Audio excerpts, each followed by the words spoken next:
Hello, I'm Becky. Welcome to my kitchen. Today we're going to take a look at the humble crumble.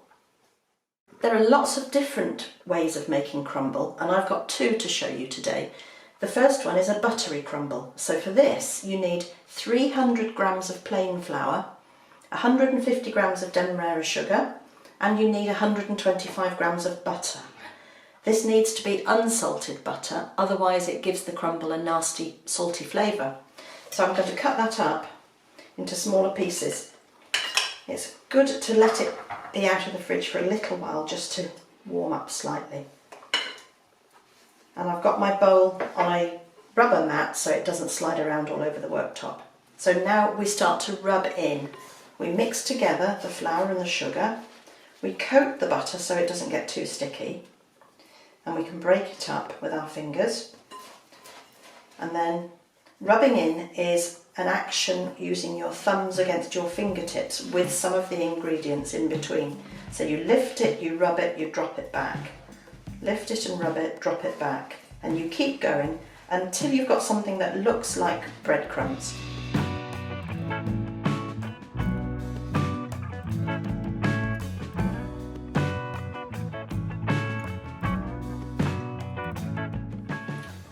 There we are. It's sort of changed colour a little bit. It's slightly yellower and we haven't got such big lumps of butter. There are some bits of butter, but that's okay. It looks like a lot, but don't worry, we won't waste it. It might be too much for your dish, but we'll make sure that nothing goes to waste because we'll just freeze what's left over. So that's your first crumble, that's the buttery crumble. The second crumble I'm going to show you is an oaty crumble. It's more reminiscent of flapjack because it's just got that lovely texture to it. And the measurements for this are quite different. I've used cup measurements. This is my set of cups. And I've used a cup of plain flour, a cup of demerara sugar, and a cup of porridge oats, and almost a cup of margarine. Now, if you don't have cups like this, you can use any container at all. So you can use a small mug.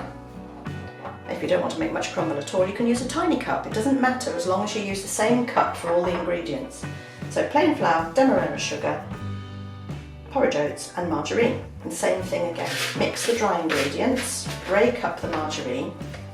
This is quite soft so it's easier. And then you rub in.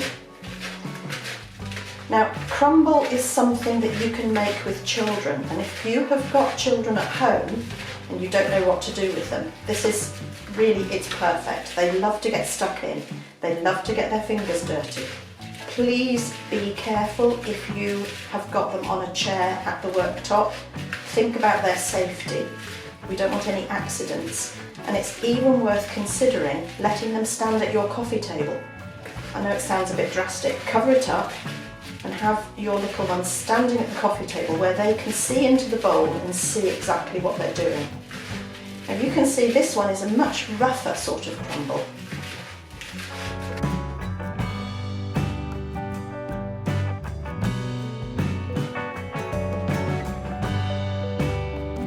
There we are, that one is done.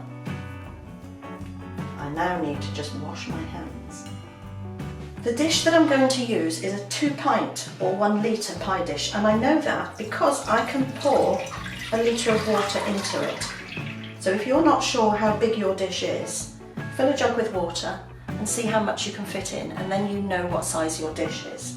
So now I know that my dish is a 2 pint pie dish. I know that I'm probably going to need 2 apples for the base, so I need to start preparing those. These are Bramley apples, and they're great because as you cook them, in the oven under the topping, they just simply collapse and they make a lovely soft pie filling. So take the label off, if you can. There we are. And always use a bridge. Keep your fingers out of the way. Cut between the bridge. So you cut the apple in half, and then so it doesn't wobble off, you lay it cut side downwards. And then cut it again.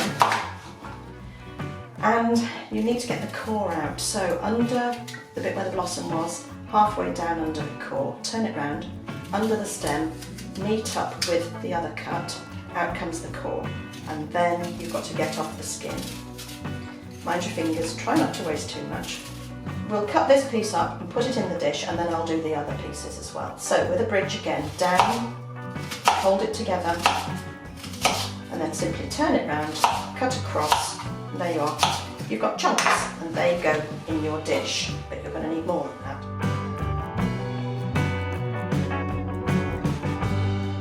So having peeled, cored and chopped the apples, you can see they're going a little bit brown. That doesn't matter because you're not going to see that once it's been cooked. But you do need to think about the other flavourings you're going to add. And you could just put in cinnamon, you could put in sultanas or raisins, you could put in blueberries, you could put in strawberries towards the end of the season. But what I've got is some very early rhubarb that a very good friend gave to me. Have a look at this. Look at that. I've chopped some up already because it was, some pieces were quite narrow, some pieces were quite wide. You must remove the leaves, obviously. Get rid of that. And a piece like this, I would actually cut in half. Again, use a bridge because that just keeps your fingers out of the way. And I'm going to cut that in half up the middle and then cut it into smaller pieces. This is very young, so it's quite tender. If you are using rhubarb in August, you would really need to just cook this a little bit first with a tiny drop of water and some sugar so it softens, but we don't need to do that today. So I'm going to put the stuff I did earlier in there and then add this rhubarb as well.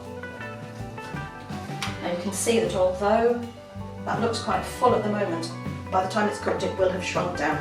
This is going to be quite sour because you've got your Bramleys and you've got your rhubarb, so we're going to need to put some sugar in. Now depending on how much of a sweet tooth you've got, you might need certainly one, and I think probably two. That's about 2 dessert spoons. There we are. And that's ready now to have its crumble on top, and I'm going to use the Buttery Crumble for this one. So with a spoon, go around the edges and just let it fall into all the gaps.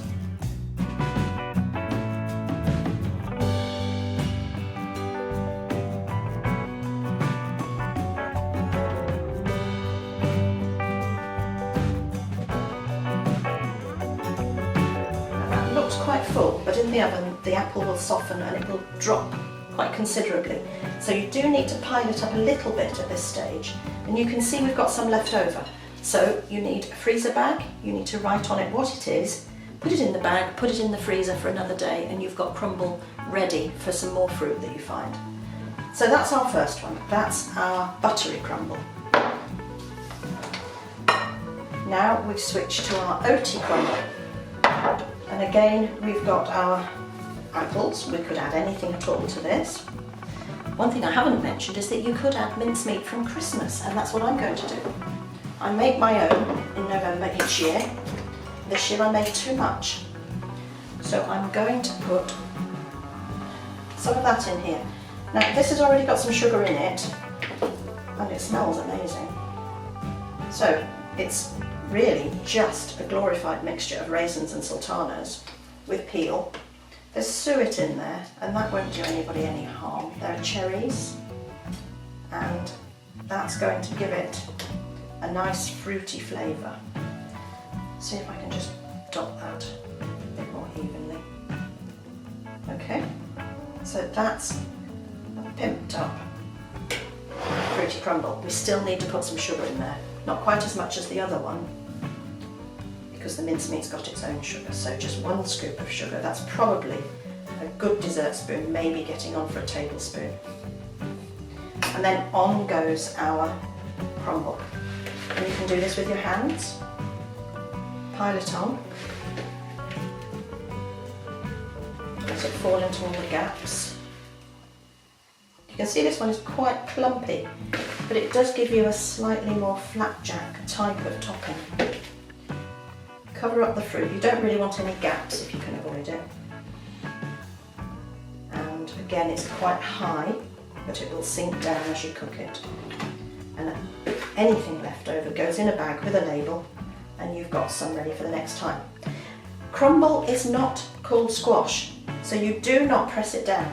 You leave it like that. It's crumble. And now it's ready to go into the oven. Gas mark 5, 190 degrees Celsius or 170 fan, and I would put it onto a baking sheet because ceramic and glass don't conduct the heat very well. If you put it onto metal on a baking tray, you'll find that actually the dish gets hotter quicker and it cooks more evenly.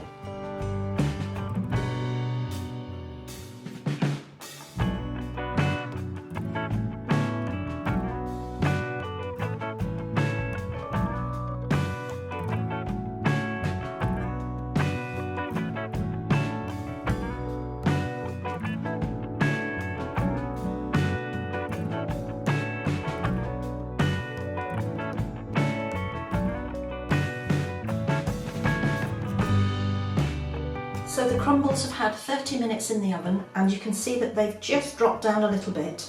This is the oaty one and I can't wait to see what it looks like inside. So I'm going to have a cheeky taste.